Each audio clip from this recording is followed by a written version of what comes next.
Coach, if you want to open up with the thoughts on the game. Well, it was a lot of fun to get out here and compete with these guys and see some carryover from practice and like Roddy said, for a great cause like Forgotten Harvest. And it's a big deal to play an exhibition game in Little Caesars Arena and have the people that were here watching, and we heard the Michigan fans supporting our guys. So overall, it's a great starting point. You never know as you get into the season where you are because you're playing against yourself every day. So encouraged by our performance and what we can be. Alejandro? You mentioned you don't know what you are until you play someone else. What were some areas that you were maybe more impressed by than you expected? Personally, as a coach, I'm obsessed with guards rebounding down and Trey Donaldson to get 8 and LJ Kaysen to get 5. Typically, they're the ones that don't have to block out as much, the bigs, so they have an advantage. And so it's a matter of going in and helping your teammates and going and getting them. And it also just gives us such a head start on our transition offense. So, but to hold Oakland 2 for 30 from 3, the switching's new to almost our entire roster. I don't know if anyone on our team switched 1 through 4 last season or 1 through 5 at times like we did tonight, and we won't at times. But so we had some lapses, but that's for us to hold them to 2 for 30 is it's a testament to our communication, our activity, and just our overall awareness. Clayton? We saw a lot of different combinations, but as far as the rotation, are you experimenting, or is that similar to maybe what you expect to be in some of the early games? No, we're still experimenting, and we'll take this game. And that's with our analytic company, we haven't had a chance to really play the 5-on-5 in practice without non-scholarship players, without having 2 or 3 guys out. So we don't really have a lot of data on our lineup combinations yet. So in probably 2 or 3 weeks, we'll have a better indication of these 2 guys really seem to play well together. This group, this small lineup has been very efficient, and maybe we go to that in spurts for struggle offensively. So we don't have that information yet. We have just what meets the eye. But with foul trouble and fatigue with our pace, it's not as easy as it is for some other teams. Andrew? As far as the ball movement and the lack of even dribbling at times, it looked cohesive to me. I guess did it to you?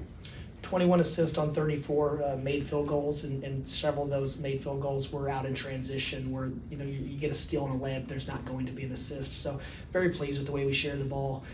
In our locker room, in our coach's office, we just think that if you watch a team play and they look like they really enjoy passing the ball and they're skilled enough, there's a baseline of talent, which obviously we have a pretty high baseline of talent, then your chemistry is going to be better. You're going to have the mutual respect for everyone playing. You look at our balance, you look at the minutes. It's as long as we don't change our mindset and we stay with the same sharing approach, then we should be a good offensive team this year. On the right? Coach, your team shot well all night. 43% for the 43% for the whole game, 53% in the first half. Is that something that you're expecting, and how does that lay a foundation going forward? We've shot it incredibly well in practice. We've shot it very well in practice, and we have guys that shot it well at their last schools. And then you never know how freshmen are going to shoot it in games. I was impressed with LJ Kaysen's aggressiveness. So no, the shooting wasn't a surprise. For us to turn it over 14 times tonight is probably too many. We got loose and careless a few possessions, but I thought even most of those would have led to dunks or layups. But the turnovers is something we've stressed because we do feel like we have a really good shooting team and a really good offensive rebounding team, and the turnovers obviously negate both of them. Anthony? Not the best day at the office from the free throw line. Has that been characteristic so far, or just kind of a bad day?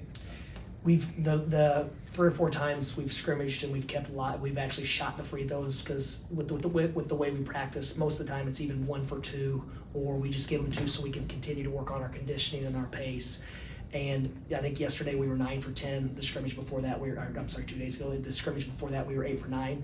So no, this was hopefully this is an aberration. We're not going to talk about it a lot. We'll probably start getting more free throws in the flow of practice when they're winded.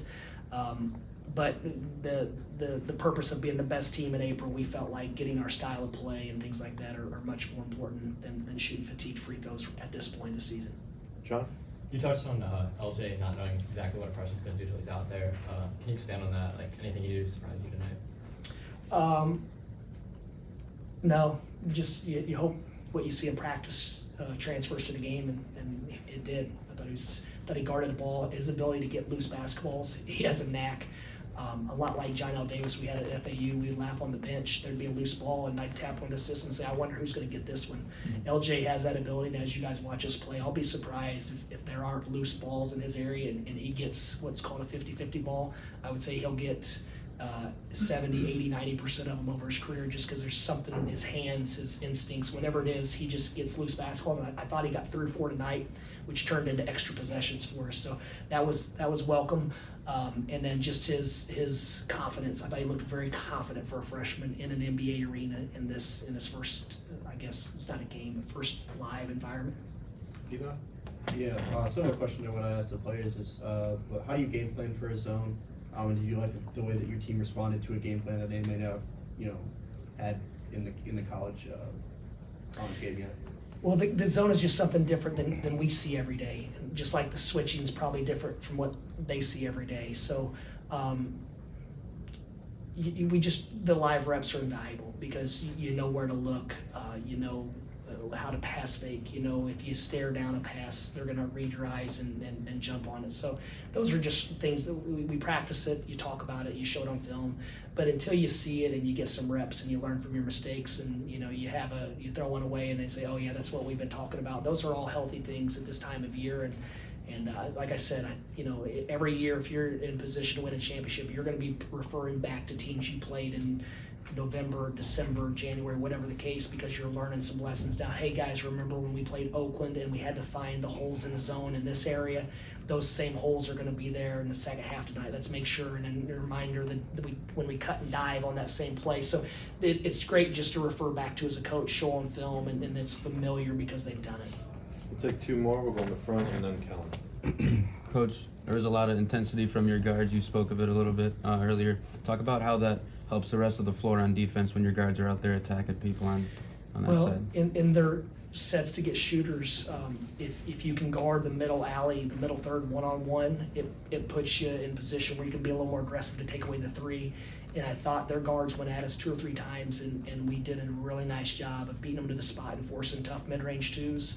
And so very, very pleased with that. I do think when we're not in foul trouble, then we can be a little more aggressive when they come in with their backup point guards. But tonight, because we seem to be in the bonus earlier than usual, we weren't able to get into the basketball with their second and third string point guards, which we'd like to do going forward.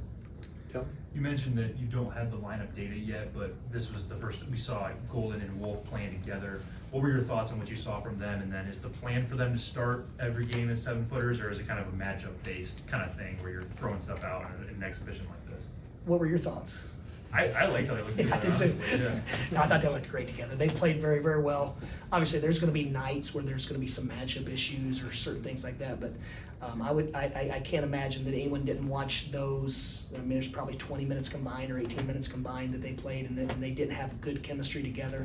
And they're still figuring each other out. Danny did a couple things that were the way they played at Yale, which kind of disrupted our timing, but that's you need these game reps to learn from it. But I thought they looked great together. Danny's ability to play over the top of the defense, I think, is beneficial.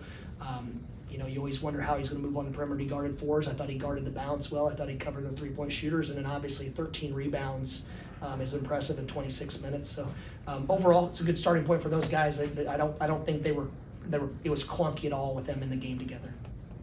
Thank you very much, Coach. Thank you.